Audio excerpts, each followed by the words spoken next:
Hyderabad Mailardevpally Kings కాలనీలో ISIS సానుభూతిపరుడు తాహాను ASI arrest చేసింది. అతని రహస్య ప్రాంతానికి తరలించిన ఎన్ఐఏ అధికారులు విచారిస్తున్నారు. 6 నెలల క్రితం అబుదాబి నుంచి వచ్చిన తాహా హైదరాబాద్ లోని శాస్త్రీనగర్ లో షెల్టర్ పొందుతున్నాడు. కొన్ని నెలల కింద ఢిల్లీ ఆర్ఎస్ఎస్ నేత హత్యకు పనిన కుట్రలో తాహా కీలకంగా వ్యవహరించినట్లు ఆరోపణలున్నాయి.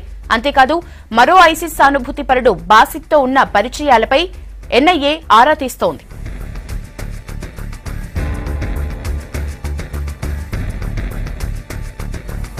ఉదయం నుంచి మైలార్దేవుపల్లి కింగ్స్ కాలనీ శాస్త్రీనగర్ లో ఎన్ఐఏ సోదాలు చేపట్టింది. అనుమానం ఉన్న ఇళ్లలో తనిఖీలు చేశారు. పక్కా సమాచారంతో రంగంలోకి దిగిన ఎన్ఐఏ తాహాను అరెస్ట్ చేసింది. మొత్తం 26 మంది 8 బృందాలుగా విడిపోయి సెర్చ్ ఆపరేషన్ను చేపట్టాయి.